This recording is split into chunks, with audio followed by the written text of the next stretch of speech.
It's time to accelerate.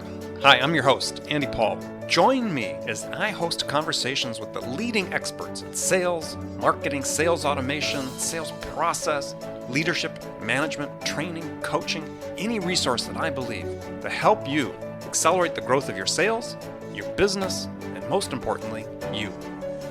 Hello, and welcome to Accelerate. I'm excited to talk with my guest today. Joining me is Shane Gibson, an author, speaker, sales trainer, and expert on social selling. There's been a lot written in the last couple of years about social selling, and yet it's a subject that still seems to be misunderstood by many companies. They ask themselves the question, how am I going to use social selling to develop and close new business? And that's really the key question that many sales leaders have. Now, my guest today, Shane Gibson, is an expert in social selling, as I said before, an expert in how to use it to grow your business. He's going to help us sort out what you need to do to get started to integrate social selling into your sales process. So Shane, welcome to the show. Hey, awesome to be here. Thank you. So just take a minute, expand on my introduction, tell people about yourself. Sure. My background is sales training initially, so I didn't kind of wake up one day and say, hey, I'd like to be an expert in this social media stuff. In fact, I've been doing sales training as a family business, actually started out with over 20 years ago. And then when I was moved back to Canada, I was in South Africa for a while doing business there. And I moved back to Canada to open my sales training business here. I had less than the money I have in my pocket right now to launch that business. And so I leveraged the internet and personal networking. And then along came blogging and podcasting a couple of years later. And this would have been now a decade ago.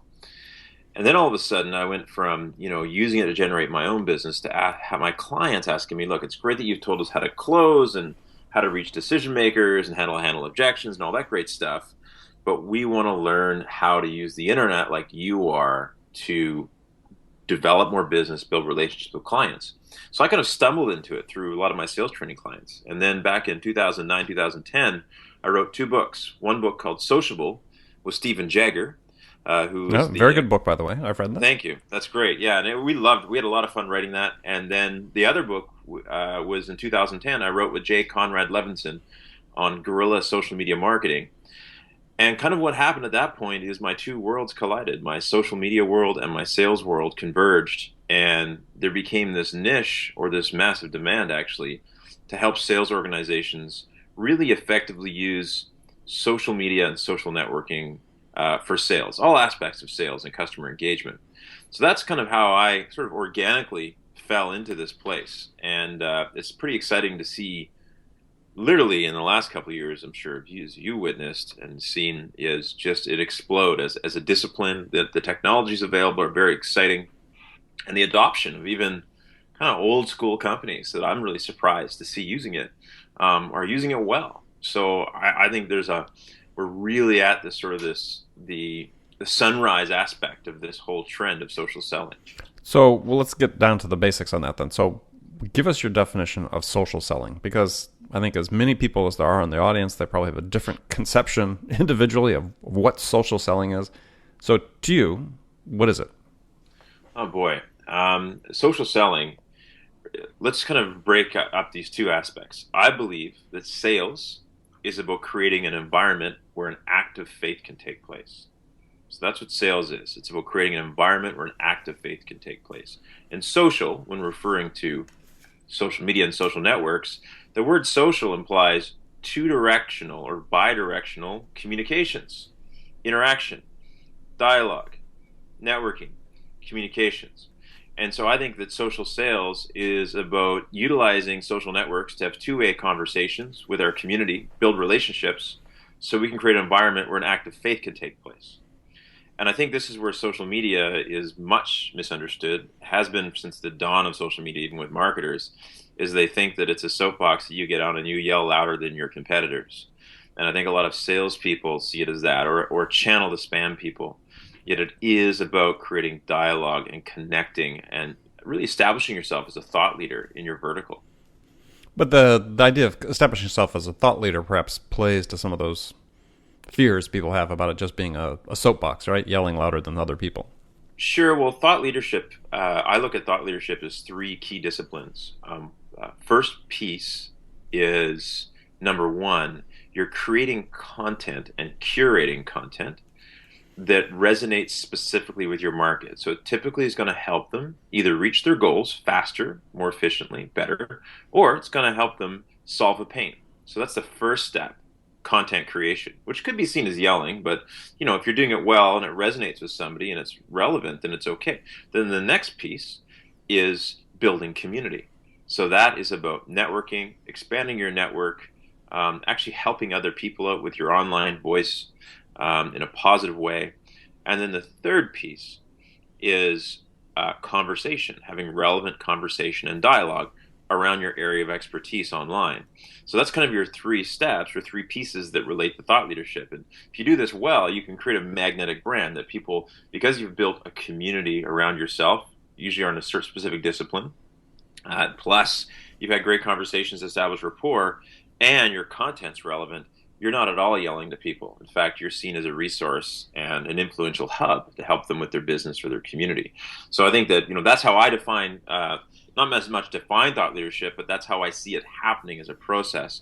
And you don't have to write, you don't have to even be a blogger to be a thought leader in sales. You just have to be good at curating great content and insights and sharing it with your network. All right? So let's delve into that, because you published an article recently called "The 9 C's of Social Selling Success," and I thought it'd be fun to run through those for the people to show, because it's sort of a good soup to nuts list of things to be conscious of as you develop your social sales program. So absolutely. So the first C is curiosity.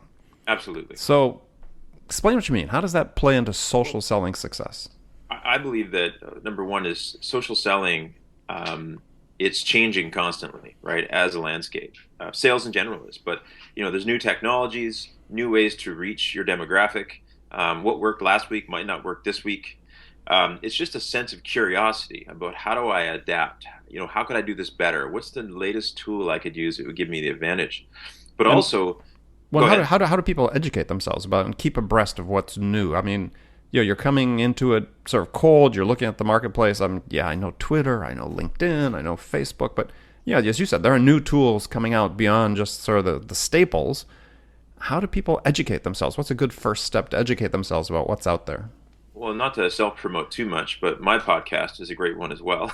Well, that's fine. So what's the name of your podcast? It's just called the Social Sales Podcast, and you can find it on iTunes if you type in Shane Gibson Podcast. It's in there. You can go to closingbigger.net and find it, and I've got 70 free episodes listed right now on iTunes that will talk to you and share with you about social media and sales and how they intersect. But beyond just plugging my own stuff, I would say, yes, go reach out and find some good thought leaders in the space around social selling. Do you have recommendations? Coca Sexton is a really great one with LinkedIn. And for people listening, that's KOKA SEXTON, Coca Sexton of LinkedIn. Yes. I find that Nimble, it's a social CRM company, but they share great content on a regular basis on the cutting edge of social selling, and they got a great blog. So I follow their blog extensively. Those are two big ones for me. I also quite enjoy Kite Desk. Kite Desk is another CRM tool, and their CEO, which I'm trying to remember his name. Sean Burke. Yeah, thank you. He shares a ton of good content as well. So I find that between those guys, you can start to really dig in and find some great insights on social selling. For me, I a lot of this stuff is free, which is great. So it's self-education. LinkedIn has some great tutorials on using social media and LinkedIn in particular for your sales process. Tons of free white papers and videos and webinars. So the content's out there. And I think that it's really about if you get two or three of their lists. Jill Conrath has some great stuff as well.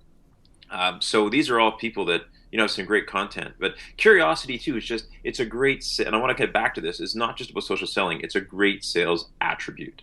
Is that you can't really? I find it's difficult to teach curiosity. But if I was recruiting salespeople, I'd want a curious salesperson. This says, I wonder who is in charge, if you're in fleet sales, who's in charge of purchasing the fleet of vehicles I just saw go by? Or I wonder what innovative way, or who I knew in my network who could introduce me to this guy. Or Mm-hmm. I wonder if there's a tool that will help me drill down into Twitter with a specific hashtag and find out who the biggest influencers were on that topic and connect with them. And this is like that sense of curiosity, the willingness to stay up late at night and kind of toil and tool and play with your sales process makes you an exceptional salesperson, regardless if you're social selling or just selling in general. True. Yeah, and just to finish off on this topic, another resource I think that is a real stimulant to curiosity for people interested in social media is the Social Media Examiner, daily blog published by a gentleman named Michael Stelzner. So if you go to socialmediaexaminer.com, you're going to read great social media all sorts of case studies about new tools and how people are using them. And if that doesn't get you curious and interested in thinking, okay, how can I apply some of this to my business? Then you need to check your pulse to make sure you're alive, because it's a great stimulant for things. So absolutely. So you start talking about the second C already, the curation part of it. Yes. And what you're saying is that sharing content is really important if you're a sales rep, and that you really have to think about your own thought leadership platform as an individual. This is a little bit of a daunting, I think, proposition for a lot of sales reps to think about. Gosh, I need to be finding information that I can share with my customers because it demonstrates that perhaps I myself have some value to add to you, Mr. Customer. And I think it's daunting to think that salespeople aren't educating themselves daily on their industry, because that means you're becoming less and less relevant to the marketplace, and you're getting behind your competitors and people who are studying every day your industry. Well, that's a really key point for people to understand, and I think it's worth repeating, is that your job as a salesperson is to stay relevant to your customer, right? If you're not relevant, then they have no use for you. If you can't deliver value to them. So as you said, one of the real key ways you sort of exemplify that is that you do reading and learning within your own industry. Let's say you sell financial services products, then you should be following bloggers or people on Twitter that are sharing content about your industry and the customers you serve. And, a couple of times a day, see something interesting and retweet it, share it through your network. Retweet it, share it, grab it, take, even on your own.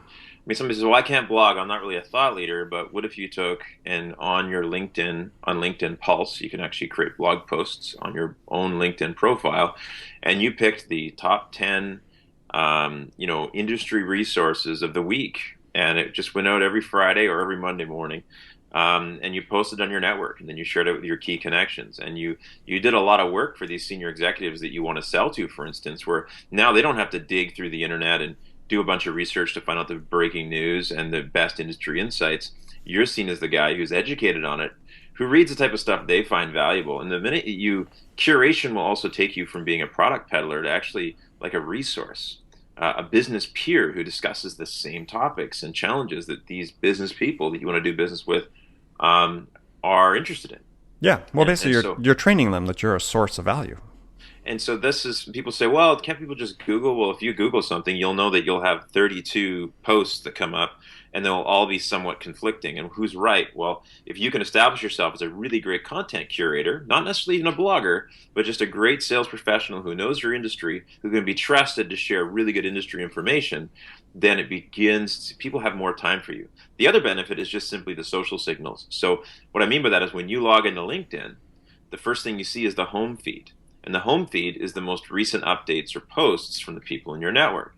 Well, if you're posting once or twice a day valuable information, anybody in your network who's logging on, there's a great chance that they're at least going to see your smiling face on your avatar and the headline. They might not even read it, but just that little act of seeing your face and seeing that you're engaged in the community on a regular basis, that frequency really creates mind share, which eventually builds wallet share. Well, and exactly. And so let's say you're calling on a prospect for the first time, and it's a high-value prospect, and the first thing they're going to do is, or among the first things they're going to do, if they haven't heard of your company, they'll Google your company, but then they're going to search LinkedIn for you.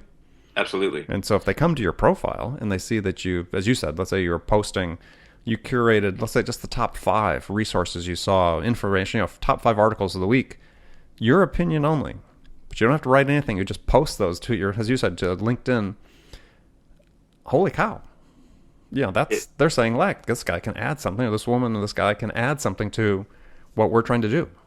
Absolutely, and I think that your LinkedIn profile or any other social profile, but your LinkedIn profile is either a boring resume online, or it can be a dynamic multimedia landing page, and that's the other part is that by creating and curating great content on your LinkedIn profile and your social profiles. When somebody Googles your name, you think about marketing and landing pages, and we've all been to them where we get we get an offer, we click through, and we land on this well put together page that's designed to convert us to a customer or get our email address. Well, as a sales professional, your LinkedIn profile is largely your landing page. And so what is that really educating them on who you are, what your business is about, where your insights are, or is it just another boring resume?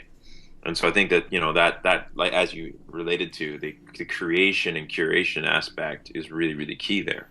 Yeah, and I think it's really a great point you made about their profile, and maybe another way to phrase it for salespeople or managers that are listening and thinking about this with their salespeople is that if you have a LinkedIn profile, you're social selling whether you're doing anything proactive or not, right? Because someone's going to look you up. Yeah, I think you're either contributing or detracting from the interaction, whether you realize it or not. Lack of social media activity or profiles is also a statement. It is also a branding statement, and yes. It raises a bunch of questions when you can't find someone on the internet or they haven't been bothered to update their photo in 7 years. That says something to me if I want to do business with you. Right. Well, we're going to come back and talk about that and really talk about one of the other C's, which is commitment, because once you start this process, you start committing yourself to keep it going, because to me, it's always a red flag when I'm talking to a potential vendor of things to me, is if I go to their website and they haven't blogged in 2 years, that they've been active and suddenly they have nothing new in 2 years. It's like, well, hey, what's going on here? It's like a red flag. Yeah, consistency is really, really key, and I think that is even just consistency of follow up. Is I think we can get all excited about the number of leads we add to our database, but if you only interact with them, the hot ones, and you let the rest fall off because they're not willing to sign a contract right away, or you intermittently or inconsistently follow up by email or LinkedIn or Twitter or whatever, you just don't have enough consistent exposure to really convert them and gain that mind share. There's no momentum. Relationships are all about momentum, right? It's about adding value with frequent contact over time. And so when I think about commitment, it's sort of a non-sales example, but it's a one guy show was Gary Vaynerchuk, who started Wine Library TV, and everybody calls him. A lot of people call him like this overnight success, but the reality is that he video blogged 5 days a week until he had video 148, and then that one kept going, and that one like blew up, and it really, really made a difference in his business. And and that kind of meteoric rise, that viral rise, wasn't just a one-hit wonder. He actually had a follow-up to that. So he had a consistent commitment that no matter what, he kept going. So he did his show again the next week and the next week, and it was part of a greater strategy. But the key was he was willing to do it until he cracked the formula. And a traditional sales stat, 81% of all the time you convert a competitor's client, it's going to happen after 5 to 12 value-added contacts and interactions. And so when I talk about commitment as a social sales professional, it's not about saying hello once on Twitter or connecting on LinkedIn and sending them like a pitch 2 weeks later, which is a really sad behavior I see on a regular basis. It's like you've given up hope. Actually, it's more about within 30 seconds, right? If somebody else sends you a connection request, and the smart ones will wait 2 weeks and then spam you. But really, where is the value-added contact in that? And so, but there's a commitment on follow-through, because you'll be amazed at as you create presence and build relationships and connect and interact with people and build your community and share great content or create great content as a sales professional, you'll be amazed at the amount of payoff you'll get on that behavior, not just like right away. You'll get some right away successes, but even when you forgot you did this stuff 2 years later, people will come out of the woodwork. And it's amazing to see how these relationships, you plant these seeds online, and if you do nurture them, they'll come to fruition. You almost can't stop it once it starts. Right. Once you built that momentum. Excellent. Okay, we're going to take a short break. Now, before we go, though, I'm going to pose a hypothetical scenario to you, one that I pose to all my guests. So we'll get your answer after the break. So here's the scenario. You've just been hired as a new sales manager at a company whose sales have stalled out and desperately need to be turned around. Senior management's looking to you to have a big impact. So what are the two things you do the first week on the job that would have the biggest impact? So think about that, and we'll take your answer after the break. I'm coming back with my guest, Shane Gibson, as we talk more about his 9 C's of social selling success. Hi, this is Andy. Connect and Sell is used by sales reps at nearly 1,000 companies, including hundreds of technology startups and several Fortune 500 companies, to overcome the challenges of getting prospects on the phone. Companies using Connect and Sell grow their revenues faster by enabling their sales reps to have more sales conversations in 90 minutes than they could otherwise achieve in an entire week. Connect and Sell can be deployed directly to your sales reps, or you can take advantage of their outbound on-demand service, which delivers qualified prospect meetings scheduled directly on your sales reps' calendars. Visit connectandsell.com to learn more about how Connect and Sell can start filling your pipeline today. Welcome back. My guest today is Shane Gibson. The question before the break was, yes, I'm a new sales manager in an organization. The team is stalled. Results have stalled. Team has stalled. And what were the two things I would do? The first week that would have the biggest impact. I think the first week, if I was to look at, there's so many areas you can approach this, right? Yeah, you get two. I got two. Either you have to come back for a second episode, but let's start with two. Okay, so the first one, number one, is I would dig down and see how well. I've got a process called targeting the right clients. It's something that was actually created by my father and mentor years ago. But it really helps people break down. I would walk them through that process, and really it's based upon the Pareto principle, that 80% of your results are going to come from 20% of your clients and target market. And I would go through the last 100 clients I interacted with and audit it and see how many of those 100 were actually 20%ers or A's. And I would take that team immediately within their contact and database and mandate that they only focus on their A's right now, the ones that are the high value, high opportunities.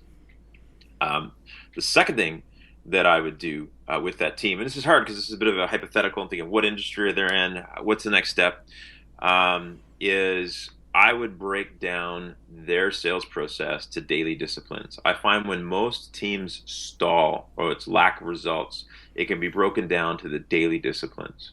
So what is their proactive time like? Are they highly reactive? Are they focused on their A's? Or are they in a bunch of meetings? Are they reacting to the phone? Are they calling their list A through Z?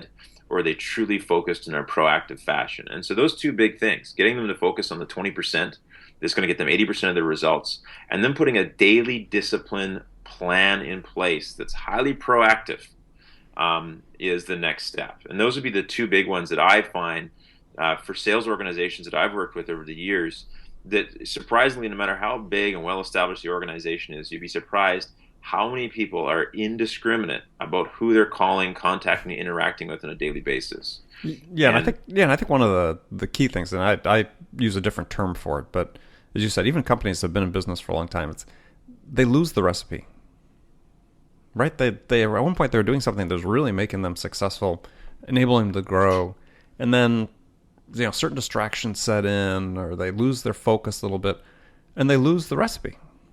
Yeah, they do, and I think that the reason why I would be in there as a new sales manager is the first thing I would do if I was an advisor is probably get them to fire the sales manager, and because we look at all the studies, and the Gallup, the big study by Gallup years ago on or that book, First Break All the Rules, and Now Discover Your Strengths was the other book by Marcus Buckingham. They talk about the fact that the single biggest impact on the performance of an employee is impacted by the environment and the interaction created by their manager, their immediate manager. And so to me, in most cases, the lack of performance on that team, if I have like 2 or 3 bad performers and I've got 10 team players, maybe that manager needs a bit of coaching around how to deal with non-compliant or non-performing team members. They need some help. But when all 10 are missing the mark, either it's a HR travesty or the leadership isn't happening from immediate management, in my Right. opinion. Yeah. Good. Excellent answer. Excellent answer. So let's go back to the 9 C's of social selling. So another one that we talked about, they're sort of following up to curation, is then creation. And Yes. this seems a bit more problematic for me because you mentioned before is most sales reps aren't going to sit down and write a blog post. So what do you mean by creation for an individual sales rep involved in social selling? Well, you move from, I think, resource to thought leader in your industry vertical. And it's really up to you. I mean, not all people are going to be comfortable at right away. And this is why you need to educate yourself. You need to form your own opinions. You need to be great at curating. You need to live, breathe, and eat your industry. And I think at some point you're going to have formed enough valid opinion, have enough experience with your clients that you're going to be able to start to share some of these insights. So I did a blog post recently and a podcast actually on influencer outreach. Where did that come from? It actually came from a proposal I wrote for a client. I didn't get the deal, actually, that particular client. But I thought, wow, this first page of this proposal is actually a great blog post. I just need to change it a bit and dress it up. But it states the need for influencer outreach, the steps you need to take, has some great stats in it. You know what? I'm going to repurpose that. So you'd be surprised as a sales professional how much you could actually repurpose from your day to day. How about the top 20 questions your clients constantly ask you about your industry? Well, there's your first 20 blog posts, and you probably have already written those emails to those clients. If you're not comfortable with email, you know what? Maybe you want to just put your iPhone or your Android, lean it up against a cup at your desk, horizontally, not vertically, and you know what? Answer a 30-second question about your industry. Start your YouTube channel, or you know what? Cut it down to 15 seconds and get it up on Instagram, and then share that into Facebook. But the key here is that no matter depending on what you're comfortable with, is that it actually once you get in the habit, creating content's not that difficult, and so it doesn't have to be a white paper that's 18 pages long. It could be 200 words. And again, back to you could just create a blog post about the top 10 resources you found that week. Start with that. And then maybe on Fridays. And then on Mondays, you could do, question of the week, where you're actually answering customer questions on your blog. And so, this is something, that it could be something that simple. And you also, when I talk about creation, you could also just create events or pull people together. So when I say create, it's about creating an experience. So for instance, maybe you create an industry networking event. You're in the insurance business, and maybe you're actually work for the underwriter, and there's 300 independent brokers in your city. So you know what? You have a monthly lunch and learn for brokers, and you bring in industry experts who are doing really great in the industry and share. And you just host it. But by doing this, what have you created? You've created content. You could record that. You could pay someone to actually develop a transcript off the audio, and you could repurpose that for the net. There's all kinds of ways you can get creative with content creation. You can also, in many cases, your marketing team has all kinds of great content. I think about Ford Motor Company. If you're a Ford salesperson, Ford Motor Company puts out like hundreds of blog posts a month on various aspects of owning vehicles, fleet leasing, and you name it. It wouldn't take very much to take 2 or 3 of those blog posts, pick the highlights, rework it, and create some content out of what your marketing team's already provided. And so, this is something that is, I believe, is easy. You don't have to do it every day, but you know what? 1 or 2 nice pieces of content up on your LinkedIn profile every month, along with pulling people together for offline events, for instance, or even organizing a webinar. These are all examples of content creation. Yeah, and you gave a great example of one that's really should be really easy for salespeople to do. As you said, make a list of the top 20 questions you get from your prospects, and each one could be just a short blog post. You don't have to write a chapter. Write the outline. Write the outline. Pull all the stats together. And if you have to, you know what? You might want to hire a writer to do it. And I know years ago when my father started off in radio sales, he was a top radio sales guy. But when he first started off, he hit the wall where he was making a ton of revenues. He was already the top guy at his station.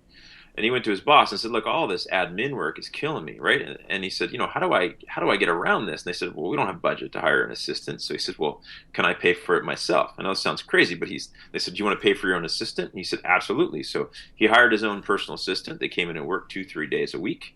That person took a ton of work off his table that wasn't about selling, and he went out and doubled his revenues again. And so why I share that story is a lot of salespeople don't look at themselves as business owners. And so like, oh, why should I invest in a writer, or why should I invest in content creation? Because you know what? Even if you've got the great concept and you don't want to create content fully on your own, maybe partner with someone to do it for you, pay a bit of money, but that could double your business. If you can increase your online footprint and establish yourself as a thought leader, I think that can go a long way. Yeah.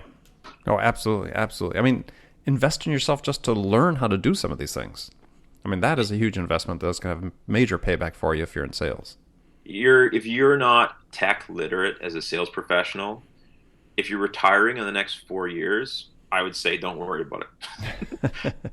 But if you But expect to be in sales or business for the next 10 to 20 years and you're not fully tech literate, you know what? Educate yourself. You can avoid and hide it from it a little bit, but it's going to catch up to you.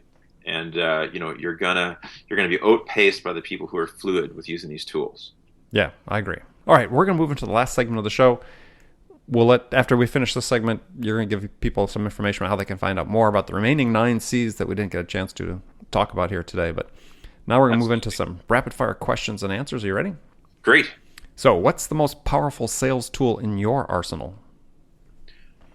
The most powerful sales tool in my arsenal is face-to-face meetings. So I believe that the power of social selling or social media for many of us is the ability to use the internet to get off the internet. And so this is my attraction tool, but face-to-face meetings, or at least on the telephone, those two things are really what helps me close business and build relationships. So that's the most powerful tool in my kit still after all these years. Yeah, and I like that phrase. I just was writing it down as you were speaking. I'm gonna Yeah, expropriate it and use it somewhere else. Well, so don't be mad when Scott Heiferman from Meetup.com sues you, because that's where I got it. His whole thing was the essence of Meetup was to build community by using the internet to get off the internet. I love that. That's great. And because it's like, oh, I've got all these likes and look at my internet dashboard. I've got so many retweets. And my question is, how many people have you talked to this week? Yeah. Because that's how many people have you moved from step 1 to step 3 in your sales funnel this week? That takes FaceTime in many cases, or at least phone time. Yep. Right. I love that. Excellent. Okay. Second question. Name the one tool you use for sales management that you can't live without. Sales management, managing my sales process. Yes. Nimble CRM.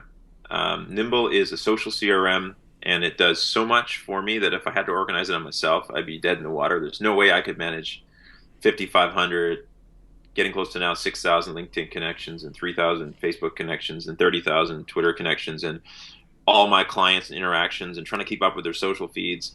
I'd have to have like 32 tabs open on 2 different screens. And but instead, Nimble is great because I can look up Andy Paul and I can see all of your recent tweets and your Facebook updates, and I can look at our last 10 interactions and I know what my next step is with you.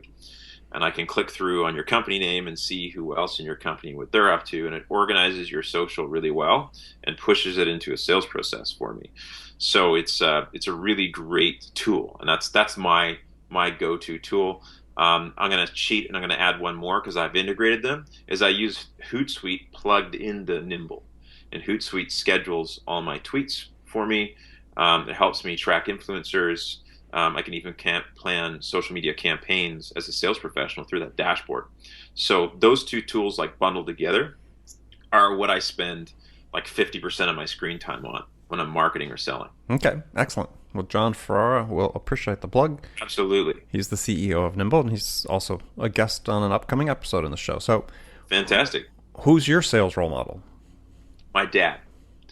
My dad is truly the best salesperson I've met in my life, and I've worked with a lot of salespeople. A close second is a friend of mine, Minto Roy, who could sell you anything. And but my father was a real role model for me in sales, and that's the one thing he taught me. I wanted to get in the speaking business. And I said, Dad, I want to do what you do. He says, well, what do you do? And I was about 16 years old. And I was 16 years old. And I said, well, you get on stage, you get to share this information. People love you. It looks awesome. You get to change people's lives. He goes, that's not what I do. He goes, that's my product. He said, what I do is I sell and I market. And he says, if you really want to do this business, then come work with me. and I'll sit you down beside, Dennis Covier, who's, another top author and friend of mine, and you'll learn how to sell. And so that's how I got started in the business. I got started in the speaking and training business, selling speaking and training. And my father, he's one of the few guys I've seen who's closed numerous multi-million-dollar training deals in his life. And so it's been pretty awesome to learn that art. And the big one for him is he's a big believer in this model he created, and it's time plus genuine assistance builds a relationship. And from that relationship builds a commitment from both parties. A commitment from you as a client to stay loyal to me, and a commitment from me as a vendor to do the best absolute job I can for you. And that model has been massive for me personally and for the clients that I've worked with. Excellent. What's Oh, the by one? the way, Go ahead. At Bill Gibson 1, at Bill Gibson 1, like the number 1 on Twitter if you want to follow him. All right. Excellent. To follow Shane's dad. Yep. So what's the one book that every salesperson should read? Oh boy, that's a tough one. There's so many great books. I liked your book, Amp Up Your Sales. Thank you. That was a great book. That would be like on my list of top 10. You know what I liked? It's an old book, but it's a bestseller. It's not like old. Is called Selling the Invisible. Yeah, I've read that. Selling the Invisible is an absolute exceptional book, especially if you're selling intangibles. Yes, which very is good book. service-based thing. It's a fantastic book. That really changed the way I sell. And you know what? The other one which I really enjoyed was, it's called Selling the Vito by Anthony Parinello, and Yes. it's a classic book. And Vito, Vito. That really helped me around for my And own just business. that's selling for people decisions. listening. That's very important. Top officer. Yes. Yeah, Absolutely. not just selling to somebody named Vito, right? And then you know what? After that, there's so many fantastic books on sales out there. I'm trying to think of some of my other ones. Stuff from Jeff Gitomer. I like any of his stuff. It's great. I think his stuff is, and I hope he doesn't get offended by this if he hears this podcast. I find his stuff is really well geared towards people who are in, transactional level selling. And then if you move into larger sales, the book Mastering the Complex Sale is a fantastic book as well. Yeah, Jeff Thule. And those are kind of a few that I enjoy, and that I think are really relevant in this time. Now, a classic, which is a really great book, which I think was written in the 1920s, is How I Raised Myself from Failure to Success in Selling. Frank Bettger. Yes, and that is like a classic. That one I like. And then, of course, one more is How to Win Friends and Influence People by Dale Carnegie. Okay, good. All right, we're gonna cut you off at that point, but all good choices though. Sorry about that. No problem. So, what's your here now? This is the hardest question of the day. So, what's your favorite music to listen to sort of get yourself pumped up? Oh boy, my favorite music. Oh boy, it's not heavy metal. They get pumped up. It depends upon like what situation. Actually, I literally, if I'm like running or doing athletics, I'll put on hip hop and rap and let it go, and it just pumps me up. It gets me in the zone. So a little Eminem, Lose Yourself. That's awesome. Yeah, that's an awesome song. And it's actually, it works for a lot of us who are in the ring and going for the brass ring. But on the other side, probably if you're an American listener, you might not know them, as a well-known Canadian folk band called Spirit of the West. And I really enjoy them. If you're part of the maritime culture, you'll enjoy those guys. And that's a feel-good, get me in a good, positive mood. Oh, good. Okay. Spirit of the West. I'll have to write that down and make sure I listen to that. Spirit of the West, Home for a Rest. That's, I think, their biggest song. All right. So we got that on. So what's the first sales activity you do every day? First sales activity I do every day, and it's something that I could probably reevaluate. Is first sales activity I do every day is I go on my social media channels and I check for urgents, and I start my social media monitoring. Has someone mentioned my brand? has someone cursed at me because my book didn't arrive? Sure. So it's kind of my monitoring to see what's immediately happening. And the next thing I'll typically do is I like to schedule my sales calls in the morning when I'm high energy, when I've got my most energy. And so the next thing I'll do is I'll hit my sales calls. And then from that process, after I'm done my sales calls and I'm all fired up, I'll typically, lunchtime, because I work out of a home office now. I used to have an office downtown, and I've gotten more and more virtual over time and enjoy the flexibility. I'll spend research time around lunch and teaching myself and learning online. Okay. And that's kind of what I do. So it's pretty simple, but it's check my social destinations for, and I already know what I'm doing for the day. Like the night before, this is the trick question actually, or trick answer, because the night before I typically plan my day. Right. And then I get up and I hit the list. But the first thing is anybody needing me? Because I believe the power of social is in the speed of response. So I won't be on there all day, but I'm going to check it, first thing in the morning, around lunchtime, and in the afternoon to make sure that I get back to the people connected with me. And I find if you can respond quickly, you're going to get a much higher lift in engagement with the people connected to you. Absolutely. Absolutely. That's what my first book, Zero Time Selling, was all about. So last question for you. What's the one question you get what's the one question you get asked most frequently by salespeople? I think right now the topic of LinkedIn, believe it or not, as soon as they know I'm a social selling guy, they go, and it's almost like they confess to me. They're like, I'm on LinkedIn, but I know I'm not using it well. Like, what should I do? And that's the question. I'm on it. I know I'm not using it well. What should I do? And what's the answer? Briefly. The first, you're getting to know me. The first step is maximize your profile. So make sure that it's optimized for keywords. Make sure you're using rich media. You got presentations embedded. You've listed your whole history, so that when people hit it, it actually sells for you. Excellent. And then the second thing for me is I usually set it up is that we set it up like the gym. The gym won't work if you don't go in at least a few times a week.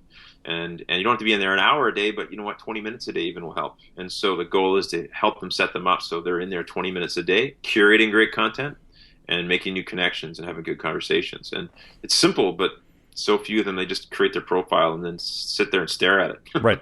Yeah. Excellent. Okay, well, great. Well, Shane, I appreciate you taking the time to join me today. Hey, it's been awesome to be on the show. Tell people how they can find out more about you.